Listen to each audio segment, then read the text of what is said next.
नमस्कार साथियों, स्वागत है आप सभी का यस के एक्सीलेंस ट्यूटोरियल में। तो साथियों, आज हम आप लोगों को जो है मोस्ट इम्पॉर्टेंट जो है जीवन परिचय बताने वाले हैं, जो हिंदी में 100% जो है फंसने वाले हैं। तो देखिए दोस्तों, आपको जो है गद्य से आप लोगों को गद्य से जो है एक जीवन परिचय लिखना रहता है और पद से एक किसी लेखक का जीवन परिचय लिखना रहता है। ठीक है, तो आप लोग जो है गद्य में तीन जीवन परिचय तैयार कर लीजिए और पद से जो है 2 जीवन परिचय तैयार कर लीजिए। तो 100% आपको जो है यूपी बोर्ड एग्जाम में एक एक जो है लड़ जाएगा। तो यहाँ पे देखिए हमने जो है और इन पांचों जो है जीवन परिचय को हम एक ही वीडियो में बताने वाले हैं, ताकि जो है आप लोग को इधर उधर ढूंढने की जरूरत न पड़े। तो देखिए पहला जो है जीवन परिचय आप लोग तैयार कर लीजिए आचार्य रामचंद्र शुक्ल का। तो आचार्य रामचंद्र शुक्ल का जो है देखिए जीवन परिचय क्या है। तो आचार्य रामचंद्र शुक्ल का जीवन परिचय है कि आचार्य रामचंद्र शुक्ल का जन्म सन 1884 में उत्तर प्रदेश राज्य के बस्ती जिले के अगोना नामक गांव में हुआ था। इनके पिता का नाम पंडित चंद्रवल्ली शुक्ल तथा माता का नाम विभासी देवी था। इनकी माता एक जो है धार्मिक महिला थी तथा इनके जो है पिता जो मिर्ज़ापुर में एक जो है कानूनगो के पद पर थे, इसलिए जो है शुक्ल जी का जो है प्रारंभिक शिक्षा अपने पिता के पास मिर्ज़ापुर में हुई और मिशन स्कूल से 10वीं की परीक्षा उत्तीर्ण की। इन्होंने इंटर की परीक्षा के लिए इलाहाबाद में दाखिला लिया, परंतु परीक्षा से पहले ही विद्यालय छूट गया। तो इसके बाद जो है इन्होंने मिर्ज़ापुर के न्यायालय में नौकरी कर ली, किंतु नौकरी जो है मनपसंद न होने के कारण यह नौकरी जल्द ही जो है छोड़ दिया। इन्होंने नौकरी जल्द ही छोड़ दिए। अब इन्होंने मिर्ज़ापुर में ही जो है चित्रकला के जो है अध्यापक की नौकरी कर ली और अध्यापन कार्य करते हुए इन्होंने अनेक कहानी, कविता, निबंध, नाटक आदि की रचना की। विद्वता एवं जो है प्रतिभा से प्रभावित होकर इन्होंने जो है काशी नगरी प्रचारणी पत्रिका का जो है संपादन नियुक्त किया गया। इन्हें यहाँ पे देखिए आदि की जो है रचना की, विद्वता एवं प्रतिभा से प्रभावित होकर इसके बाद एक काशी विश्वविद्यालय के हिंदी विभागाध्यक्ष का पद भी सुशोभित किए। ठीक है ना, यानी कि पद पर भी जो है सुशोभित हुए। ठीक है, इसके बाद से आगे देखते हैं हम लोग। इस प्रकार से तमाम उपलब्धियों को प्राप्ति करते हुए इस महान साहित्यकार सन 1941 में दिवंगत हो गए। ये महान साहित्यकार जो है 1941 में दिवंगत हो गए, यानी कि मृत्यु को प्राप्त कर गए, यानी कि इनकी मृत्यु हो गई। इसके बाद से इनकी जो है महत्वपूर्ण रचनाएं भी लिखना रहता है। तो महत्वपूर्ण रचनाएं का जो है हेडिंग जरूर दीजिएगा और इसके बाद से 1-2 इनकी रचना भी लिख दीजिएगा। तो यहाँ पे इनका जो है महत्वपूर्ण निबंध क्या है, तो इनका महत्वपूर्ण निबंध जो है चिंतामणि है और विचार विधि है। इसके बाद से इनकी महत्वपूर्ण आलोचना क्या है, तो त्रिवेणी है। तो ये 2-3 जो है रचना लिख देंगे तो काम चल जाएगा। ठीक है, तो इस पे आपको 3 नंबर मिल जाएंगे। ठीक है, इसके बाद से अगला जो है जीवन परिचय हम लोग देखते हैं। इनका अगला जीवन परिचय है जयशंकर प्रसाद का। इसमें अगला जीवन परिचय क्या है, जयशंकर प्रसाद का। इसके बाद से आपको राजेंद्र प्रसाद का, सूरदास का और तुलसीदास का मिलेगा। ठीक है, तो जयशंकर प्रसाद का जीवन परिचय हम लोग देखते हैं। तो जयशंकर प्रसाद का जन्म सन 1889 ईस्वी में काशी के एक वैश्य परिवार में, निम्न परिवार में हुआ था। इनके पिता का नाम जो है बाबू देवी प्रसाद तथा माता का नाम जो है मन्नू देवी था। इनका परिवार एक जो है सुघनी साहू के नाम से जो है प्रचलित था। इनके पिता एक व्यापारी थे। इनकी प्रारंभिक शिक्षा इनके घर पर हुई। इन्होंने स्व अध्याय माने सेल्फ स्टडी करके स्व अध्याय से हिंदी, संस्कृत, उर्दू और फारसी भाषा सीख ली। उच्च शिक्षा के लिए इनका नाम क्वींस कॉलेज में लिखवाया गया। उच्च शिक्षा के लिए इनको क्वींस कॉलेज था कोई, उसमें लिखवाया गया, किंतु इनका मन यहाँ नहीं लगा और 8वीं तक ही ये शिक्षा ग्रहण कर पाए और विद्यालय छूट गया। मात्र जब ये 12 वर्ष के थे तभी इनके जो है पिता की मृत्यु हो गई और कुछ समय बाद इनके माता की भी जो है अकाल मृत्यु हो गई।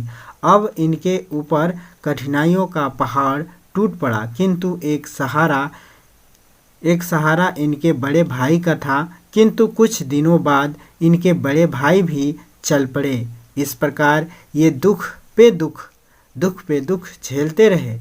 इसी बीच इन्होंने 3 शादियां किया, किंतु तीनों ही पत्नियों की भी जो है अकारण मृत्यु हो गई, और इसके बाद इनके छोटे भाई की भी जो है मृत्यु हो गई। आगे देखते हैं। इन सभी असामयिक मृत्यु से ये जो है अंदर ही अंदर टूट गए और इनके स्वास्थ्य पर बहुत बुरा प्रभाव पड़ा, जिसके कारण हिंदी के महान नाटककार, निबंधकार एवं कहानीकार सन 1937 ईस्वी को स्वर्ग सिधार गए। यानी कि इनका मृत्यु 1937 को हुआ था, ये याद रखिएगा। जीवन और मरण का सन 100% याद रखिएगा। इसके बाद से महत्वपूर्ण रचना में 2-3 रचना दे दीजिएगा। तो जयशंकर प्रसाद का महत्वपूर्ण रचना तितली है, कहानी में इंद्रजाल है और एकांकी में एक घूंट है।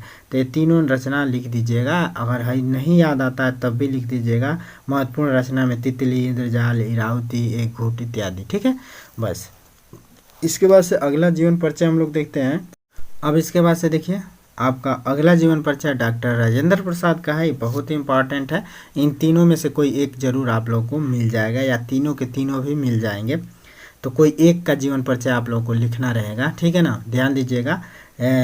गद्य में से एक का और पद में से एक का। ठीक है, तो गद्य में से 3 याद कर लेंगे आप लोग, तो आराम से जो है एक जो है आपको मिल जाएगा। और पद में से 2 लोगों का याद कर लीजिए, सूरदास और तुलसीदास का। तो इसमें से 100% आपको मिल जाएगा। तो यहाँ पे देखिए डॉक्टर राजेंद्र प्रसाद का जीवन परिचय। भारत रत्न डॉक्टर राजेंद्र प्रसाद का जन्म सन 1884 में बिहार राज्य के जो है छपरा जिले में जीरादेई नामक ग्राम में हुआ था। इनके पिता का नाम महादेव सहाय था तथा माता का नाम जो है कमलेश्वरी देवी था। इनकी माता एक धार्मिक महिला थी और इन्होंने रामायण की कहानियाँ सुनाया करती थी। इनका परिवार संपन्न और प्रतिष्ठित कृषक परिवारों में से था। इनकी प्रारंभिक पढ़ाई लिखाई जीरादेई में ही हुई। इनकी उच्च शिक्षा जो है कलकत्ता विश्वविद्यालय में हुई और यहाँ इन्होंने MA और जो है LLB की परीक्षा पास की और मिर्ज़ापुर कॉलेज में अध्यापन कार्य करने के बाद वे जो है कलकत्ता हाई कोर्ट में जो है वकील भी रहे। इनका जो है मन बचपन से ही जो है देश सेवा का जो है था, इसलिए ये गांधी जी के जो है आदर्शों और जो है सिद्धांतों से बहुत प्रभावित हुए और जो है चंपारण के आंदोलन में जो है सक्रिय रूप से भाग लिया। इसके अलावा ये जो है और भी स्वतंत्रता आंदोलन में भाग लिया और वकालत छोड़ दिया। इसके बाद कई बार जो है जेल भी गए। इनकी जो है निष्पक्षता, कर्तव्यनिष्ठता, ईमानदारी और देशभक्ति की भावना के कारण इन्हें जो है भारत का जो है प्रथम राष्ट्रपति बनाया गया। इनकी महानताओं के सम्मान स्वरूप देश की सर्वोच्च उपाधि भारत रत्न से जो है अलंकृत भी किया गया। इनकी मृत्यु जो है 1963 को हुई थी। रचनाएं में जो है मेरी आत्मकथा, शिक्षा, संस्कृति, साहित्य इत्यादि इनकी जो है महत्वपूर्ण रचनाएं थी। तो बस इतना ही लिख देंगे तो काम चल जाएगा रचनाएं में। ठीक है भाई, 2 नंबर आपका ये जीवन परिचय बताने में और 1 नंबर रचनाओं पर मिलता है। ठीक है, तो 3 नंबर मिलते हैं, तो इससे मिल जाएंगे। आगे देखते हैं। इसके बाद से पद से जो है आपको जो है ये पूछा जाएगा। ख में प्रश्न संख्या 5 का ख में पूछा जाएगा। देखिए प्रश्न क्रमांक 5 के ख में पहला 3 लोग दिए रहेंगे, सूरदास, तुलसीदास, माना सूर, तुलसी और जो है किसी एक और का रहेगा रसखान वगैरह का। ठीक है, तो इसमें से सुर, तुलसी, हलसा पूछे जाते हैं, या तो सूरदास का या तो तुलसीदास का जो है जरूर पूछा जाएगा। तो सुर तुलसी को तैयार कर लीजिए, तो आपका जो है 100% एक मिल जाएंगे। ठीक है, और जो एक्स्ट्रा तैयार करना चाहते हैं तो रसखान का तैयार कर लें। ठीक है, अब जीवन परिचय देखिए सूरदास का। कवियों में सर्वश्रेष्ठ कवि सूरदास का जन्म सन 1478 ईस्वी के कल लगभग आगरा से जो है मथुरा जाने वाले सड़क के पास स्थित रूनकता नामक गांव में हुआ था। कुछ विद्वान इनका जो है जन्म स्थान दिल्ली के निकट सिही नामक गांव को जो है मानते हैं। पिता का नाम पंडित जो है रामदास था। सूरदास जन्म से अंधे थे या नहीं, विद्वानों में मतभेद है, क्योंकि इन्होंने कृष्ण की बाल लीलाओं का जो है इतना मार्मिक जो है वर्णन किया है जो बिना देखे ही नहीं किया जा सकता। अतः जो है संभवतः ये जो है बाद में अंधे हुए होंगे। ये बचपन से ही जो है विरक्त हो गए थे और गौ घाट में जो है रहकर विनय और जो है कृष्ण की बाल लीलाओं का गान किया करते थे। इन्होंने वल्लभाचार्य जी को स्वरचित पद गाकर जो है सुनाया, तभी से इनके जो है वल्लभाचार्य जी गुरु बन गए। वल्लभाचार्य जी ने जो है कृष्ण की जो है लीलाओं का जो है गान करने के जो है सुझाव दिए और ये जो है कृष्ण की लीलाओं का गान करने लगे। तब जो है वल्लभाचार्य जी ने इनको जो है श्रीनाथ जी के मंदिर में कीर्तन करने का जो है भार सौंप दिया।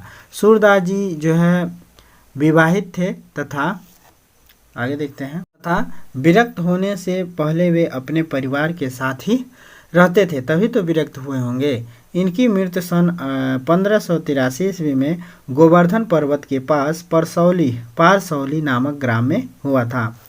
इनकी रचनाओं में देखिए तो सूरसागर, सूरसरावली और साहित्य लहरी, ये 3 महत्वपूर्ण जो है रचनाएं हैं, तो इनको भी याद कर लीजिएगा। ठीक है, अब आगे देखते हैं तुलसीदास का जीवन परिचय। इसके बाद से लास्ट जीवन परिचय आपका जो है तुलसीदास का है। तो यहाँ पे देखिए गोस्वामी तुलसीदास जी का जन्म सन 1532 ईस्वी में उत्तर प्रदेश के बादा जिले के राजापुर ग्राम में हुआ था। देखिए जो भी सन है और माता पिता का नाम है उसको आप लोग जो है ब्लैक पेन से लिखिएगा, एक अलग पेन से, ठीक है। ग्राम में हुआ था, परंतु इनके जन्म के विषय में अनेक जो है मतभेद हैं। यहाँ पे देखिए कुछ विद्वान इनका जन्म एटा जिले के सोरो ग्राम में जो है मानते हैं, परंतु आचार्य रामचंद्र शुक्ल ने जो है राजापुर का ही जो है समर्थन किया है। इनके पिता का नाम आत्माराम दुबे और माता का नाम होलसी था। इनका बचपन अनेक जो है आपदाओं के बीच जो है व्यतीत हुआ। सौभाग्य से इन्हें जो है नर हरिदास जैसे गुरु मिले। इन्हीं की कृपा से जो है इन्हें जो है शास्त्रों का अध्ययन करने का जो अवसर मिला। गुरु जी के साथ एक काशी आए और वहीं पर एक विद्वान महात्मा द्वारा इन्हें जो है वेद, वेदांग, इतिहास, पुराण आदि का जो है महान शिक्षा मिली। इनकी जो है पत्नी का नाम रत्नावली था, जो अत्यधिक सुंदर थी और तुलसीदास अपनी पत्नी से बहुत प्रेम करते थे।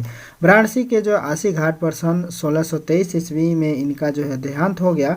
रचनाएं में जो है देखा जाए तो रचनाएं में जो है तुलसीदास जी का जो है महत्वपूर्ण रचना क्या है, तो श्री रामचरितमानस है, गीतावली है, दोहावली है, विनय पत्रिका है, कृष्ण गीतावली है इत्यादि है। बस इतना ही जो आपको याद करना है इसमें सूरदास के तुलसीदास के जीवन परिचय में। बस इतने पे आपको 3 नंबर मिल जाएंगे, 100% पूरा नंबर मिलेंगे, इसमें कोई दिक्कत नहीं है। बहुत शॉर्टकट में हमने इसको लिखा है ताकि आपको जो है याद हो सके।